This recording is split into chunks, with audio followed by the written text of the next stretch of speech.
Hello and welcome to the Morning Wood Show hosted by Brad Wood, aka Representative Brad Wood, and is a ranking member of one of the committees in the House. Along that, used to be former governor, yada yada yada. I think you know the drill by now.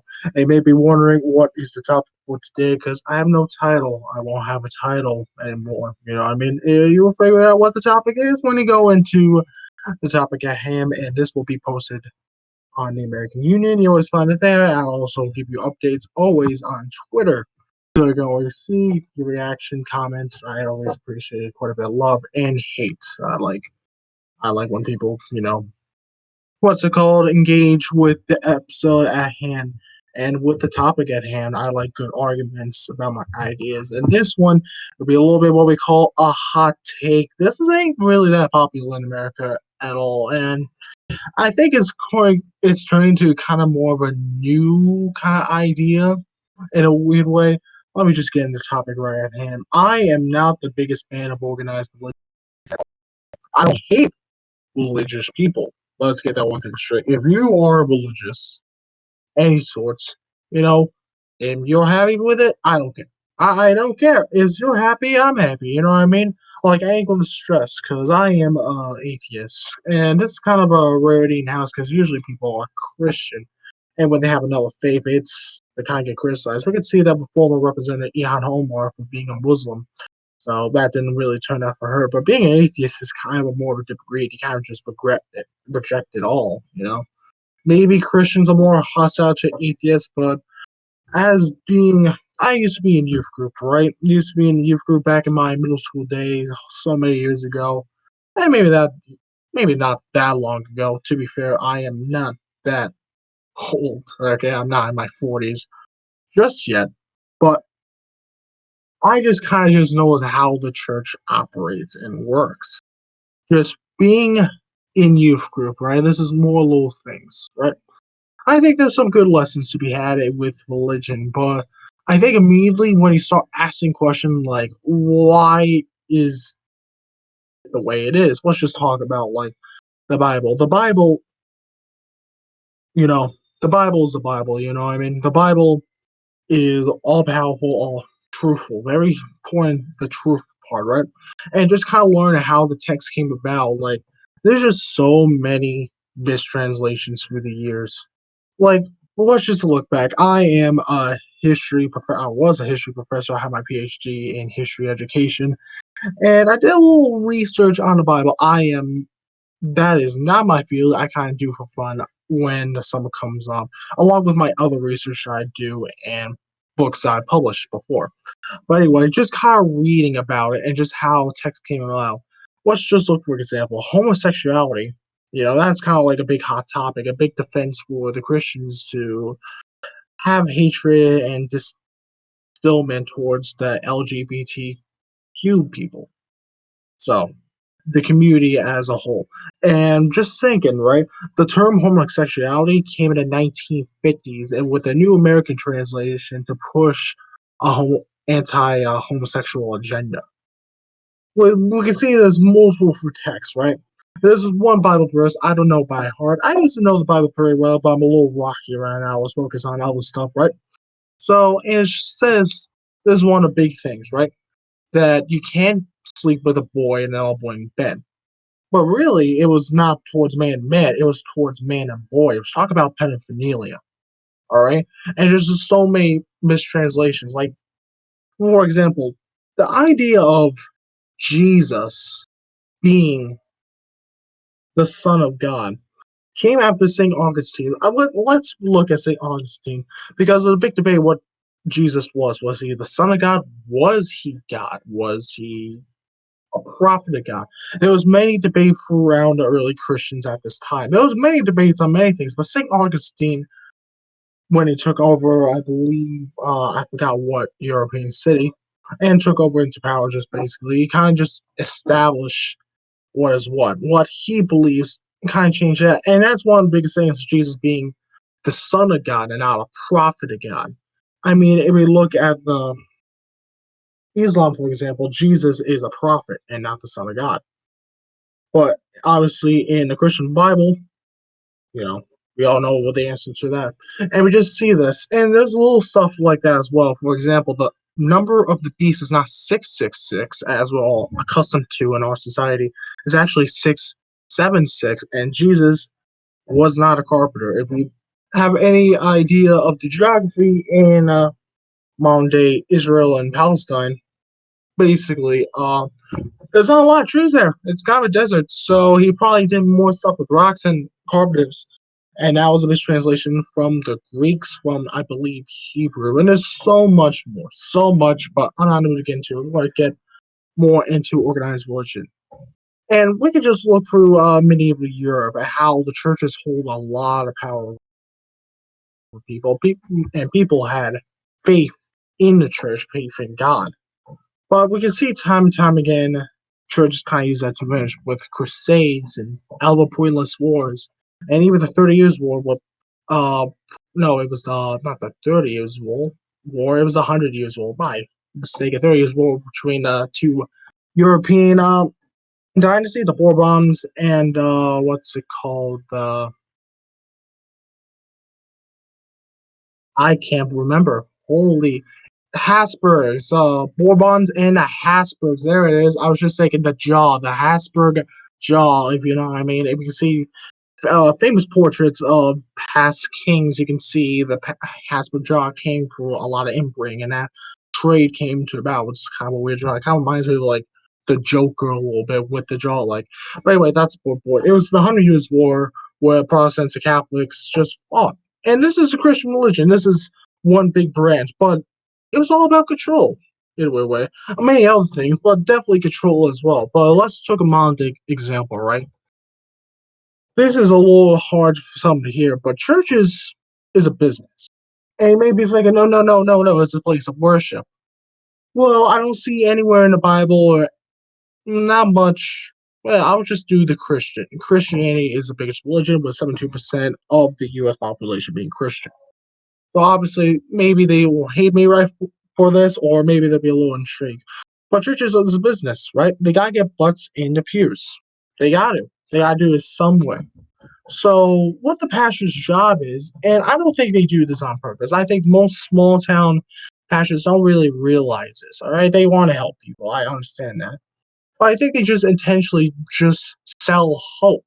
Basically, that's the church's job, to sell hope, sell false hope. Why I add, and it's just interesting to see how it works.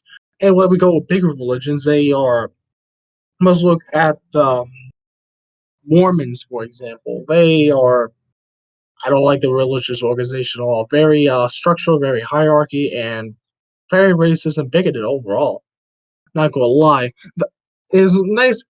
It's really interesting reading the Book of Mormon and how Native Americans. Okay, a little context here. Mormons believe that there was lost tribes of Israel in America, right? And Jesus came to America after his resurrection and all that. And there was a certain people, right, that were cursed. That were the natives because they were dark skinned pretty much. So that kind of tied there until like I believe in early or late 2000s they allow black Mormons to be pastors. They're usually just white males pretty much. But they're very hierarchy, they're very high sexual abuse. I mean not as much as the Catholic Church and other scandals. And it's just it crap because they have the cloak of religion to protect them, right? I know a few people, right? One, my good friend, buddy Aaron, right? Like, yeah, he works for for churches, but he travels around. When he's out working in his nursing home, pretty much, and serving and being filled.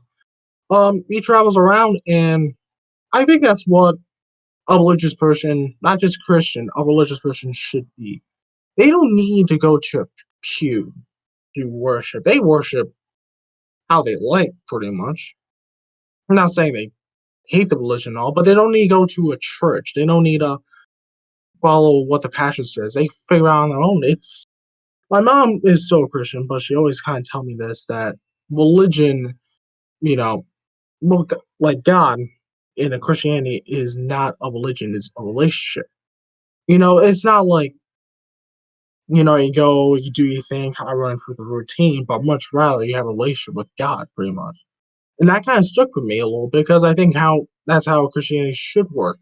You should worship as you don't like. You can pray mostly anywhere you like. Obviously, don't be an inconvenience. Obviously, that's a very rare case, pretty much. And just go along with your journey, pretty much. Why do we need a religious structure? Why should we trust them and not question them enough? I feel like with those questions answers, but only for victims of it. Because there's plenty of people who have religious trauma who grew up in a certain religion and just got broken from it. It's not even the religion itself, it's just the people, religion organization. And we can see sharp rates, like, especially for young people, right? How atheism on the rise. I don't think it's unnecessary a rejection or like knowledgeable where the Bible comes from, but much rather just religion, the organized religion structure itself. If you are a Christian or any other religion, I think you should follow up on this because I feel like organized religion in America is it's real religion in general. Because most of the stuff people are turning away from is from the religious institutions, not the religion itself. So that's a thing to consider. You need to maybe reform the religious institution, but I think it should be severely limited. It should not be big. We should not have a big giant Church of Mormons. All right, it should be nice, small churches, at least small churches, small just places of worship that should take hold. Not like big, gaping, kind of big giant organizations of religion, pretty much. And it's crap, And then we got televangelists who sell hope on national TV and get paid millions for it and pay no tax but have a mansion, which is the church's property, and a private jet. I guess that's part of God's grace or whatever. And also, let me just talk a little bit about Catholicism. How money is very important, right? You need to like donate and cleanse your sins, you know what I mean?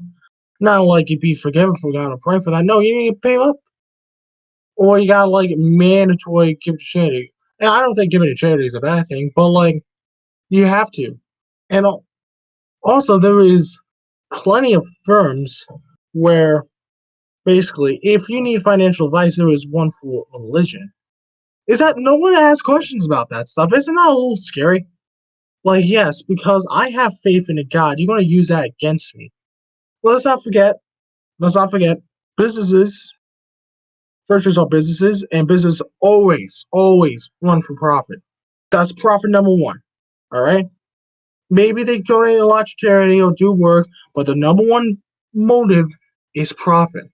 How can a church operate when it has no money? It can't. They gotta like do soup kitchens, donate, and pay the staff a little living wage. The pastor can't do for free unless this guy is a millionaire, is financially secure, pretty much. So my main point is we should always question religious institutions and organizations and always be like, call them out on the crap a lot.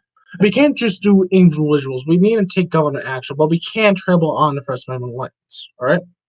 I don't think we should. I don't think we should abolish religion. That is stupid. But we just need to be a little hard on religious institutions because they're just using it and destroying people. It really is destroying people. Religious institutions are destroying people. Not if people are affiliated with religious organization. You could be. I'm just talking about the LGBTQ community because they're just getting rejected by them for the most part. And when churches do let LGBT people in, the churches get criticized for it. From the bigger churches, pretty much. They hold a lot of power in this country, and there's not a lot of regulation on it. There's not, and we need to like be careful with it. You know, I don't think the government should be like, "Hey, we're gonna abolish this," but I think there should be a joint effort from the people for the most part, with some government support. But again, you gotta be careful because I care about the Constitution a lot, and usually people like on the left tend to like not hold the Constitution highly. But I think for what the Constitution is and the concept, you can change amendments and all that, and the way it happens, the process, and I think it's brilliant. I think it's brilliant. Like the founding fathers weren't poor people. I think America should not praise them as gods very much, but we should at least understand the Constitution is a very important document, and honestly, a pretty good document at that. So I don't think we should trample on the First Amendment rights, but I think people should just go against the big religious institution. It could even start with just small churches. Like one small church, like, hey, we're not going to be affiliated with you, like the United Methodists, or Catholicism, just not affiliating with the Pope, or any big giant group of religious organization. Kind of going against it. I think it should be more about people thing rather than a government thing. But the government should crack down on corruption in the church and not just go easy on it. You know what I mean? When the when the Catholic Church is molesting boys, I think we should really just crack down on that. Who cares what religion you are? You did a crime. You know what I mean? That's just the way I see it. But it's also important to protect religious liberties, and that'll be a little turnaround. Be like, Brad, you're not the biggest fan of religious tradition. Why want to protect religious liberties? Well, we can see how it turns against them. Let's look at Muslims, how they're just being discriminated for their religion. It's terrible. Same with Jews. Terrible stuff. Terrible stuff. We should protect them, but also go against religious institution. That's how I balance. And that is my hot take for this podcast. Not the longest thing, not the longest episode in the world, but hopefully going to be more regular as my workload loosens a little bit because I'm not as covered. I'm a representative. Still working hard. I just find more time. So I think it's going to be much easier. So expect more episodes actually every week. I am going to try my best to be on the ball with this podcast. All right? All right. I'm glad that you listened to this podcast today, and I hope you have a good day. All right? Goodbye.